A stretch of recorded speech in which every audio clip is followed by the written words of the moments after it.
Olá a todos e a todas e todes que estão participando dessa Teia Digital São Paulo, especial saudação aos ponteiros, às ponteiras, às ponteires,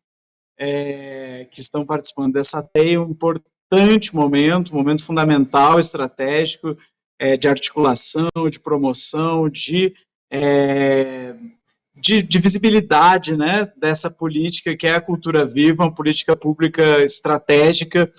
Meu nome é João Pontes, estou iniciando aqui os trabalhos no reconstruído Ministério da Cultura, como diretor da Política Nacional de Cultura Viva, que é vinculado à Secretaria de Cidadania e Diversidade Cultural, e responsável, né, pelo Cultura Viva, os pontos de cultura, pontões e as diferentes estratégias estruturantes dessa nossa política de base comunitária, dessa política extremamente estratégica para a promoção dos direitos culturais, para a garantia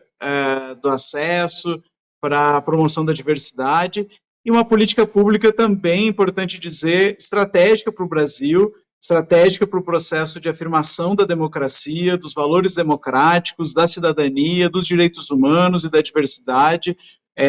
Acho que é sabido por todo mundo, o presidente Lula tem dado uma importância central para a cultura, para a diversidade e para os pontos de cultura, desde o seu programa de governo até as suas falas já como presidente, e chamou uma pessoa extremamente qualificada, uma pessoa extremamente comprometida com a diversidade cultural, que é a ministra Margarete Menezes, e a gente aqui está iniciando, então, no Ministério da Cultura, esse processo de reconstrução da Política Nacional Cultura Viva, que foi, digamos assim, se não fosse pelas iniciativas estaduais e municipais, e especialmente da sociedade civil, teria sido descontinuada. Então, agradecer ao Fórum Permanente dos Pontos de Cultura do Estado de São Paulo pelo convite, por essa organização, saudar a secretária de Cultura e Economia Criativa do Estado de São Paulo, a Marília Marton, a Daniele Nigromonte, que é diretora-geral da Amigos da Arte, e o José Mauro, também da Amigos da Arte, que estão aí realizando, organizando essa Teia São Paulo, e para a gente é uma alegria poder estar começando esse processo de reconstrução da Política Nacional Cultura Viva, dialogando com São Paulo, um estado extremamente importante, um estado que tem uma diversidade cultural, que tem uma atuação histórica no Cultura Viva e nas políticas de base comunitária. O estado tem uma grande presença no Cadastro Nacional de Pontões de Cultura, com mais de 1.000 pontos de cultura. Então, para a gente é extremamente importante estar junto com vocês, a gente está à disposição para construir estratégias em comuns, então podem contar conosco.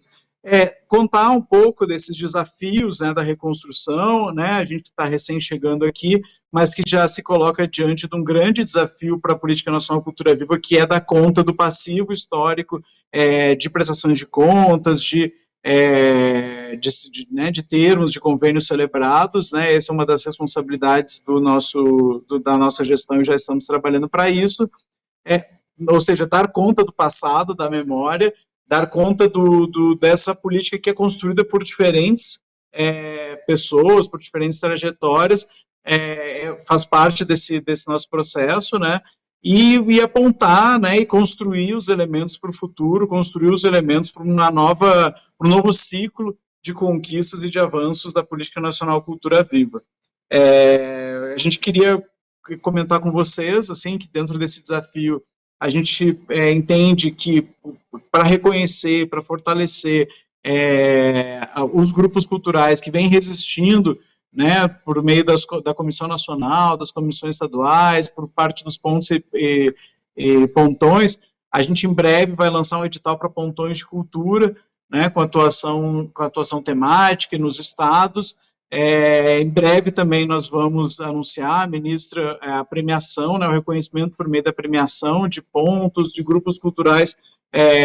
da diversidade, das culturas populares, e um dos desafios que eu acho que são mais estratégicos, e está dentro desse debate aqui, que é a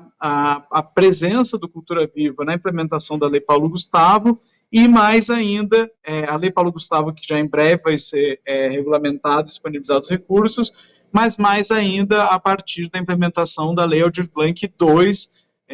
são duas leis extremamente importantes para o campo cultural, para os trabalhadores e para as trabalhadoras, que foram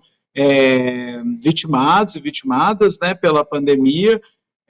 foram impactados do ponto de vista econômico e também por conta da ausência, né, do governo federal no período mais recente. Então, essas leis são extremamente importantes para essa retomada econômica, e nós estamos num debate bastante importante sobre a presença do Cultura Viva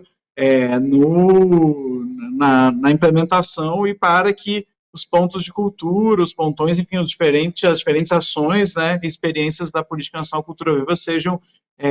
façam parte dessa estratégia, né. Acho que um dos desafios importantes em relação à cultura viva também, que nós entendemos, é a revisão, né, dos marcos legais e normativos, especialmente a Instrução Normativa 08 de 2016, essa é uma das pautas que nós temos, e assim, eu acho que uma das questões que talvez sejam importantes de ser pensada, cultura viva precisa ter a escala que a população brasileira tem, ela precisa ter o impacto que a população brasileira tem. Para isso, exige um repensar, uma retomada e um repensar sobre desenhos institucionais, sobre elementos conceituais e programáticos. A gente vai, em breve, realizar um seminário nacional, ao qual vamos convidar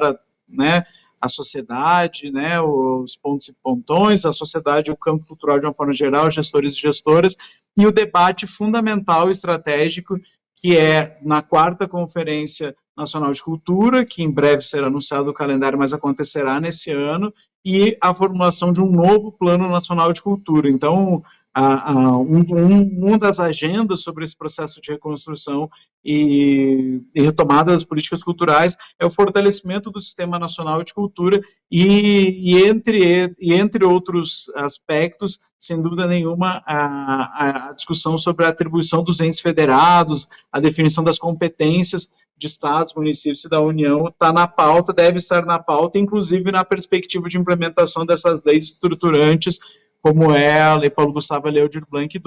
com a produção de indicadores, com a produção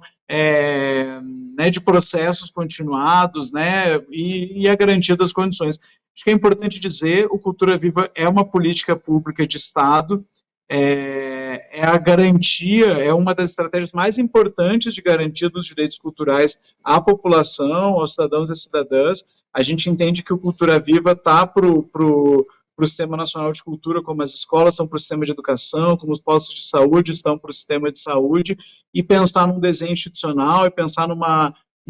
valorização e numa potencialização estratégica são fundamentais. Com a diferença, talvez, do Cultura Viva, que é a perspectiva estratégica no sentido de fortalecimento da autonomia, do protagonismo, da participação social, da atuação no território, nas comunidades, da descolonização ou contracolonização, enfim, de afirmação de uma sociedade diversa, justa, que combate o preconceito, que combate o racismo, a LGBTfobia, enfim, o machismo e as diferentes estruturas de dominação na nossa sociedade. Então, Cultura Viva é